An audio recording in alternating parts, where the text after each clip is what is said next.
What's up, everyone? Welcome to Monday Mailbag on Blazers Uprise. I'm Eric Brandt. We had a lot of fantastic questions this week. If you want your questions answered on future mailbags, leave them in the comments below. And the first group of questions, we had 3 of them that were all about Anfernee Simons, and I wanted to get to them all. It's kind of going to be one long answer for all 3. Clayton Cook asks, what's your thoughts on Ant and how good do you think he could be? Austin Samuels asked, if neither of you think that Ant should be in the rotation next year, what does his future look like for us? Will he even be worth re-signing if he never gets a consistent role? I know he's talented and still has room to grow, but it seems with the emergence of Gary Trent Jr. that he is somewhat bumped out of our future plans. Is he just a future trade chip? And Allison Cho says, what do you think about Anfernee? I know he has a lot of potential, but so far, he has only shown me that he has crazy bounce, is very inconsistent, and thinks too long to make a move. What do you think we can get for him if we decided to remove him? What about Jalen Adams? The future of Anfernee Simons is a really tough question to answer. I feel like if there was ever a perfect year to speed up his development process, this past season for the Blazers was it.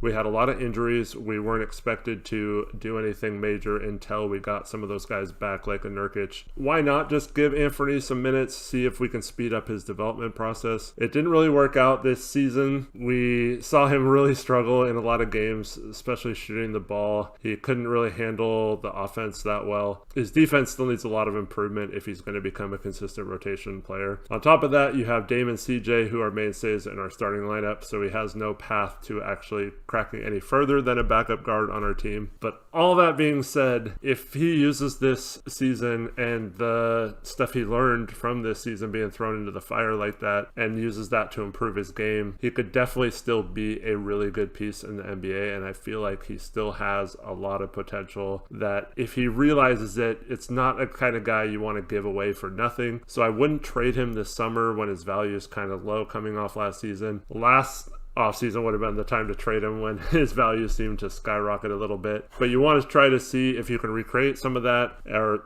develop him into a quality backup guard. Gary Trent can play a few minutes at the small forward, so even if Anfernee Simons long-term ends up being a shooting guard, I don't think his position with Gary Trent Jr. will be that much of a factor. I think you can play both of them. But it could very well be a case where we look back on this season and be like, wow, good thing we gave him minutes because that he really needed those to learn on the job instead of just trying to develop in practice. And we saw several players on the Blazers take a leap in their 3rd season, which Anfernee will be going into next year.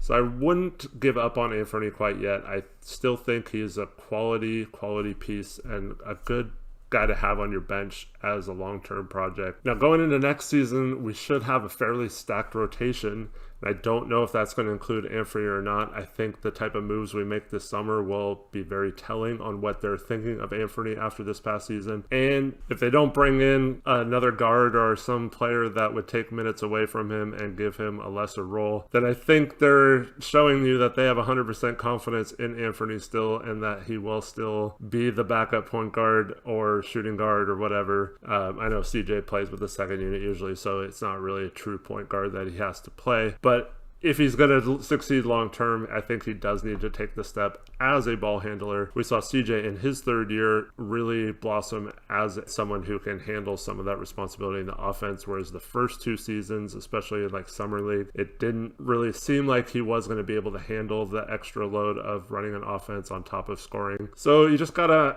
hope that Anfernee develops in that way. And like I said, I think it'd be a mistake to trade him just because he's the type of player who you wouldn't get a lot for in a trade, but he still has the potential to pop. So like you're basically just throwing him away just to get a roster spot if you're doing that. And I don't think that's a wise way to treat your assets. If a team wanted him in a part of a bigger trade and it was like, we want Anfernee Simons or else we're not doing the trade, then yeah, of course, if you find a good trade for him, that's fine. But like, I just don't think we should be setting out to trade him specifically. And one thing Ant needs to do is get his shooting percentages up. If he can get his 3-point percentage into the upper 30% or even approaching 40%, I think he'll be a really solid piece.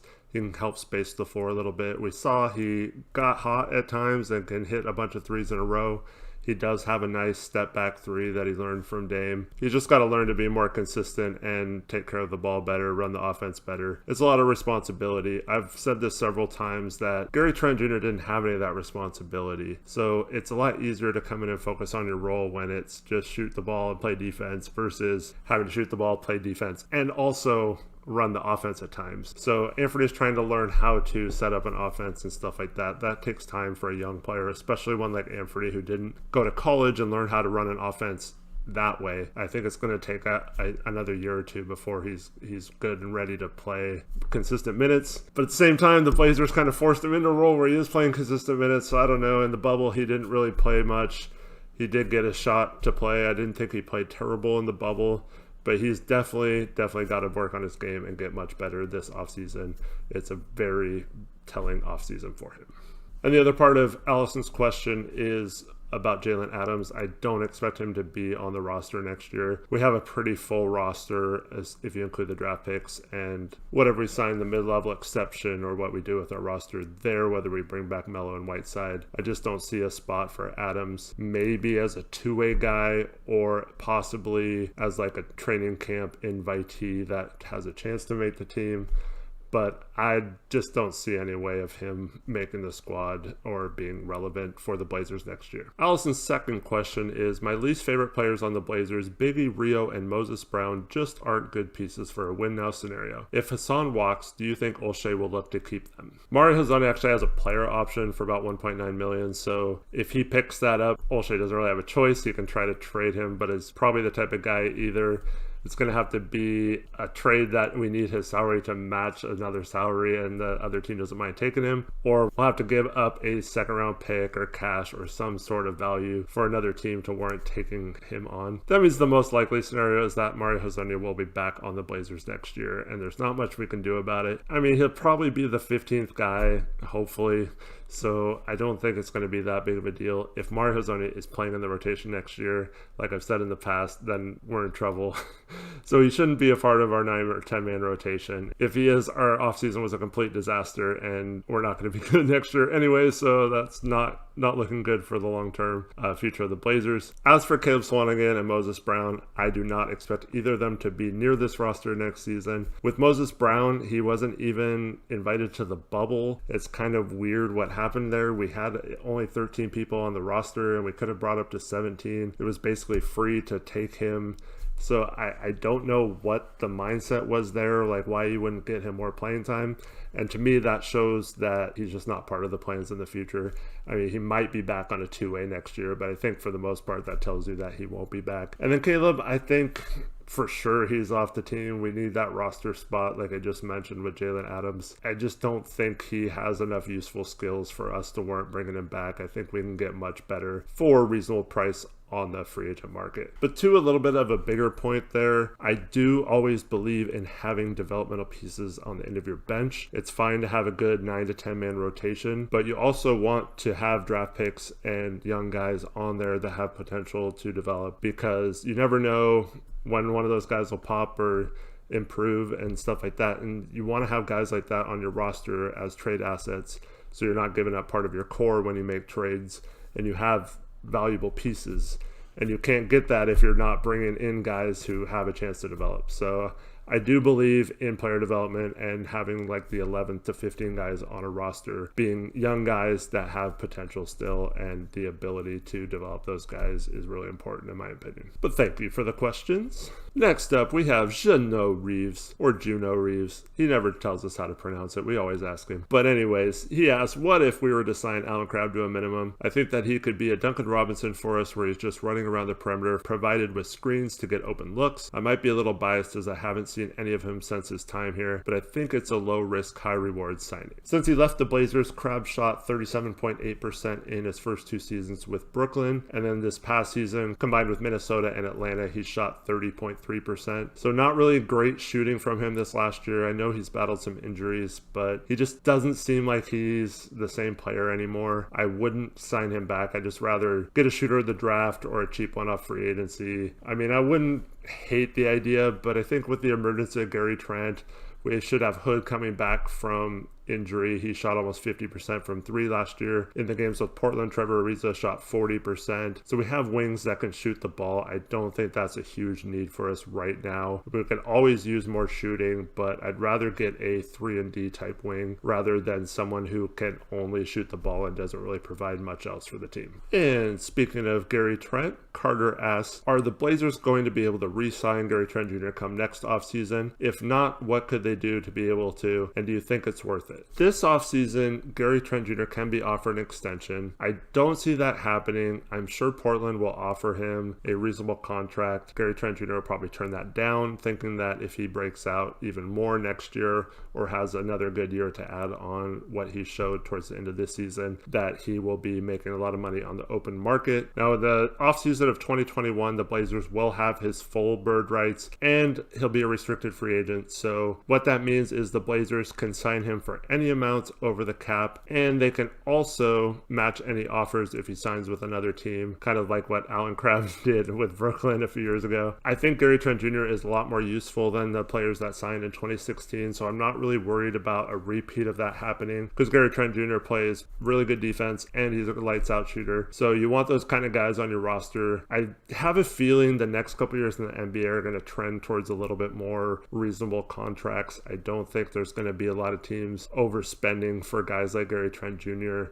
It still could happen. That's not saying that it can't, but I'm pretty confident that if the Blazers want to keep Gary Trent Jr., they'll have every avenue to do so. They can go over the cap as far as they need to. So I don't think it's going to be a problem as long as our ownership situation is fine with doing so. And yeah, I think Gary Trent Jr. is going to be a mainstay in our rotation for several years. Jose Hernandez asks, if the Blazers re-sign Melo, should he become a full-time starter again or come off the bench? He averaged a respectable 15.4 points per game, and he also has size, which the Blazers need. I'm okay with Melo coming back if he's coming off the bench. I really think that that's the best role for him moving forward. He's mentioned that he would be okay with coming off the bench as long as it is clear what his role is so he can prepare for the season. But I think on any team, you always need someone who can get buckets off the bench. You see a guy like Lou Williams or Jamal Crawford really excel in that role. So I think Melo can come in and just get buckets. You can post up. It's not quite as bad to have him get post touches or stop the offense and just dribble and back down and shoot a turnaround jumper if it's with the second unit versus the first unit, which I think already has enough offense. If Melo changed to be more of just a spot up shooter and then also stayed slim and played defense the way he did in the bubble, I think he would fit in a lot better with the starters than he has. But I just don't see him being a full-time starter anymore in the NBA moving forward. I think his best role is off the bench. And that's not a knock on Melo. He was fantastic for us last year. We really needed him. I've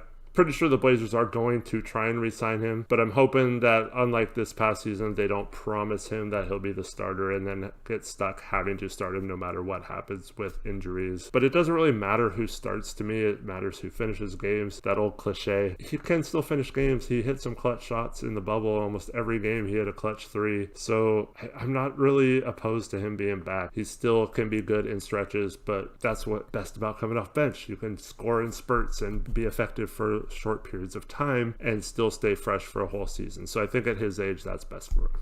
King Mira asks, what are your thoughts about getting some NBA comeback players like Jeremy Lin, Lance Stevenson, Tyreek Evans, or any player that deserves a spot in an NBA team? They took a gamble on taking Melo last year. Should they gamble again? I don't really think they need to get guys like that. Jeremy Lin wouldn't be bad as kind of a vet backup point guard, but the other two guys, I don't think they really fit in personality wise with this team. We do kind of need a toughness factor to it, but I think those guys aren't the right fit here. Our next question comes from Ignacio Reyes Estrada. He asked, do you think it's possible to acquire DeMar DeRozan in free agency? I don't even think DeMar DeRozan is going to be a free agent. He has a player option for $27.7 million. He'd be really, really stupid to turn that down. So I think he's just going to pick up that option with the the uncertain cap situation this offseason, and he'll be a Spur. I don't see any possible way to trade for him since he makes that much money. You're talking about having to trade CJ or some combination of Nurk and Ariza. It just doesn't make sense to trade any of those pieces for a guy like DeRozan. If he was a free agent,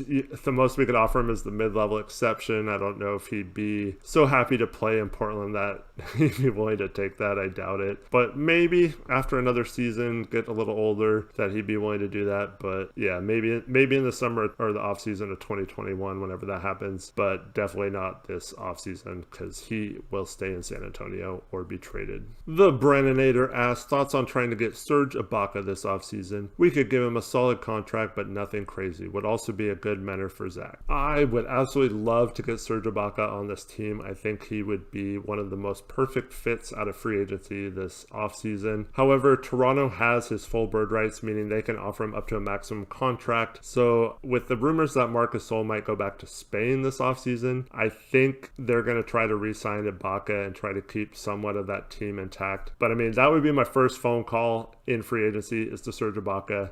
Say, we really, really want you. Like, we would be perfect in this system. Will you please come to Portland? We'll give you our full mid-level exception. I wish we could give you more, but that's the most we can get. But we really, really value you as a player, and just hope that he is willing to take a little less money to sign on a team that he wants to play for, that he thinks he could fit in and be a perfect solution to some of their problems. But you can also make that case that staying in Toronto, he has just as good a chance to contend for a title. So I don't think that's an option, but yeah, I would love if that happened. Our final question of the week comes from Mr. Chung. He asked, what is your take for the 16th pick? Picking a forward like Bay, McDaniels, or picking a guard, or just trade the pick? I believe picking McDaniels is quite suitable for the Blazers. I don't think I would take McDaniels with the 16th pick. I think he's closer to 20 or beyond in terms of value. He does have a lot of potential. I just don't know if he's ever going to reach that in the NBA. On top of that, I have several guys on my personal draft board rated very highly that could still be around at the 16th pick, and if any of them are, I will be very, very excited. The first one being a guy you mentioned, Saddiq Bey. I absolutely love that guy. I also love